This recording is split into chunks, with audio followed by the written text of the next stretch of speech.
আজকে অগ্রহায়ণ সংক্রান্তি। তো আমাদের এই অগ্রহায়ণ সংক্রান্তিতে পুরি পিঠে হয়। তো বৌমা চাল ভিজিয়ে দিয়েছে, এই চালগুলো এখন গুঁড়ি করে নিতে হবে। তো গুঁড়ি করে নেব। মিক্সিতে চালটা পিষে নিচ্ছি। গুঁড়ি হচ্ছে, এই যে গুঁড়ি হচ্ছে, গুঁড়িটা পেশা একবার হয়ে গেল। এবারে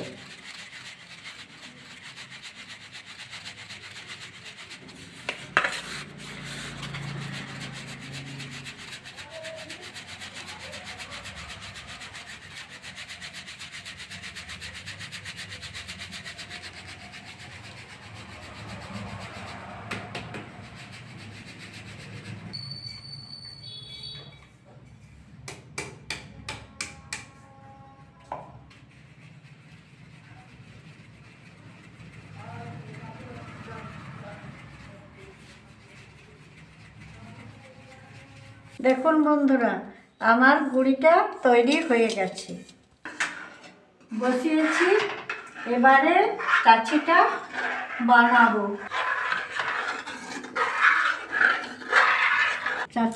বন্ধুরা, চাচিটা বানাতে গেলে একটু আতপ চালের গুঁড়ি লাগবে। তো এই গুঁড়িটা আমি জল দিয়ে গুলে নিচ্ছি, আর এটা ওতে দিতে হবে, না হয় চিট হবে না।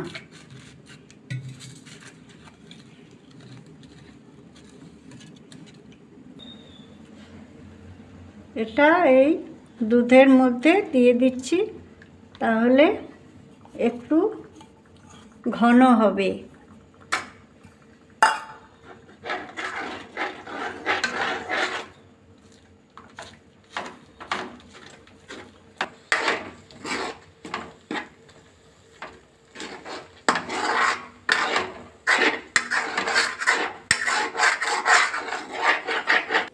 এই গুড় এর চাঁচির মধ্যে এবারে দেব।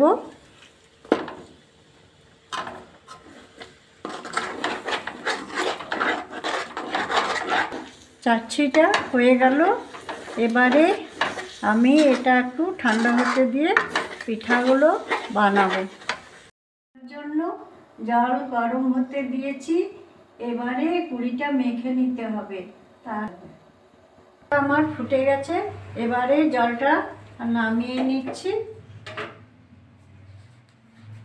গুঁড়িটা মাখতে হবে।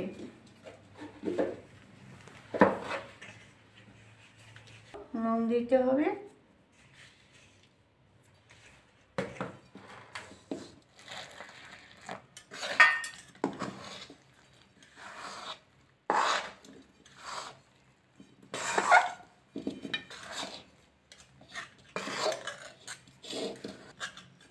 ভালোভাবে মাখতে হবে। যদি ভালোভাবে মাখা না হয় তাহলে কিন্তু ভালো হয় না। হাত দিয়ে ভালো করে মেখে নিচ্ছি।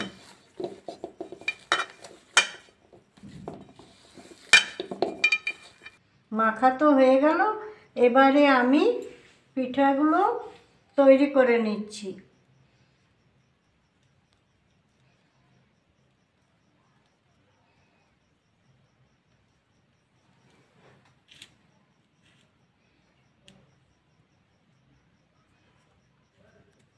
এই পিঠেগুলোতে পুর দেওয়া হয়, ওই জন্যই পুরি পিঠা বলা হয়।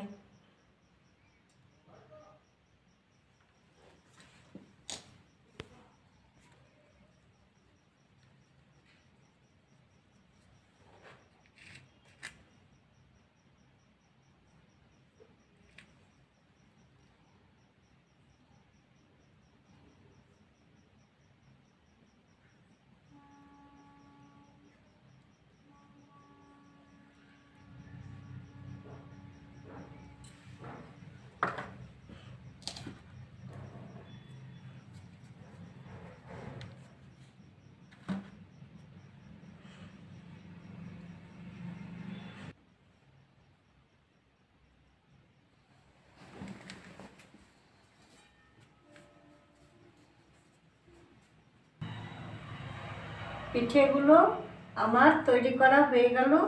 এবারে আমি জল গরম হতে দিয়ে দিচ্ছি।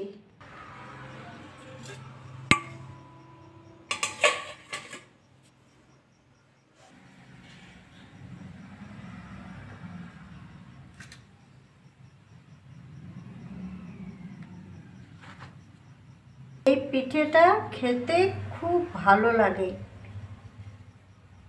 বছরে এই অগ্রহায়ণ মাসে একবার হয়, আর পৌষ সংক্রান্তিতে হয়,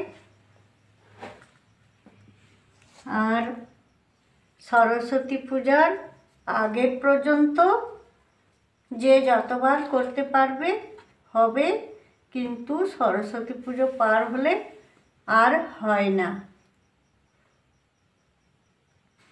জলটা গরম হয়ে গেছে, এর মধ্যে আমি পিঠেগুলো দিয়ে দিচ্ছি।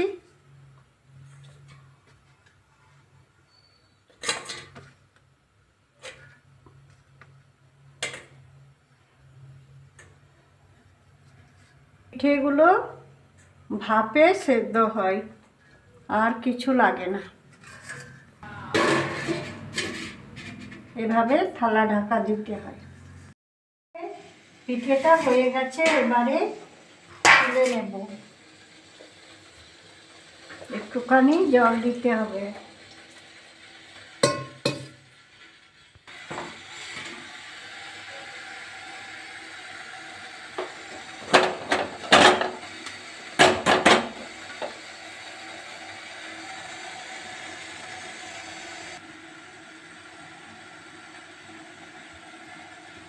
এগুলো আমার বানা হয়ে গেল।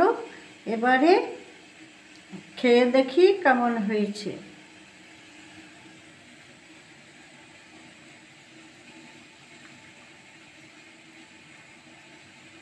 দারুণ হয়েছে।